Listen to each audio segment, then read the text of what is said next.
हमारे ब्रज की दो सखियां यमुना जल भरने गई तो दोनों सत्संग करती थी आपस में। दोनों आपस में कहे, बोले भैया हमने कन्हैया की कथा तो बहुत सुनी लेकिन कन्हैया कभी देखे नहीं है।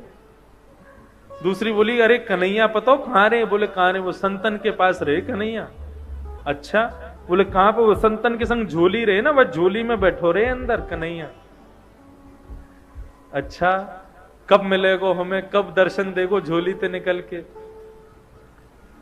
तभी एक संत वहां पर आकर के यमुना किनारे बैठे, उन्होंने अपना झोली कमंडल सब उतार के वहां रख दिया और स्वयं यमुना जी में स्नान करने चले गए। अब तो दोनों सखी बोली, बोले भैया या की कमंडल या की झोली में जरूर कन्हैया बैठे होंगे, चल चल के दर्शन करें। बोले कहीं संत निकल के नहीं आ जाए। बोले अरे जितने में आवेगो इतने तो हम देख के वाकू भाग जाएंगे। अब संत की झोली खोली, वो झोली में खूब सारे ग्रंथ निकले, ग्रंथों को निकाला, आदि आदि सब निकाले। नन्हे से डिब्बे में डिब्बा खोल करके देखा, डिब्बे में से कपड़ा हटाया तो लड्डू गोपाल उसमें विराजमान। अब तो सखियां दोनों आपस में, देख देख गोपाल जी, देखी बेटो कन्हैया। अरे बहन कितना सुंदर है कन्हैया। नन्हे से गोपाल जी हाथ में माखन लेके बैठे, लड्डू गोपाल। बोले सुन सुन, डिब्बा में बैठे, जल्दी बाहर निकाल। अब जैसे ही बाहर निकाले तो दूसरी सखी बोली, देख कन्हैया डिब्बा में बैठे बैठे उनके हाथ पांव कैसे सिकुड़ गए हैं। अब लड्डू गोपाल के तो हाथ पांव ऐसे ही रहते हैं, लेकिन गोपी का भाव कैसा? बोले देख हाथ पांव डिब्बा में बैठने से सिकुड़ गए इनके। चल मेरे पास मक्खन रखो, इन्हें मक्खन से मालिश करके इनके हाथ पावन को सीधो कर दूं। अब तो मक्खन से जैसे ही मालिश करनी शुरू करी, करते करते करते करते लड्डू गोपाल भगवान खड़े हो गए, पैर भी सीधे हो गए, हाथ भी सीधे हो गए, कन्हैया खड़े हो गए।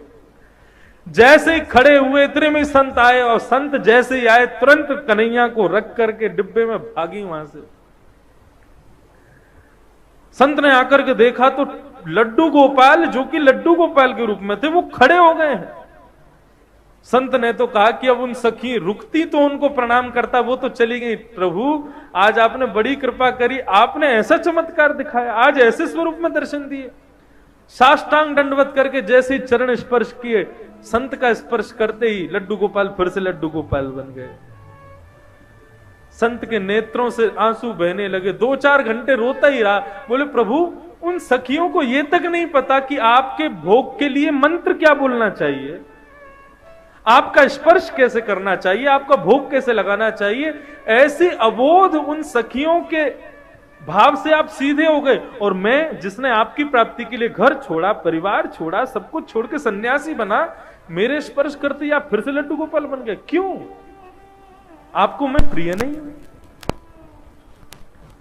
भगवान बोले अब तो बोलना ही पड़ेगा। तुरंत गोपाल जी बोलने लगे, बोले देखो हम आपके पास रहते हैं क्योंकि आप भाव से हमारी सेवा करते हो, लेकिन आप सदैव हमको मूर्ति मानते हो। उन सखियों ने हमको मूर्ति नहीं माना, इसलिए हम खड़े हो गए।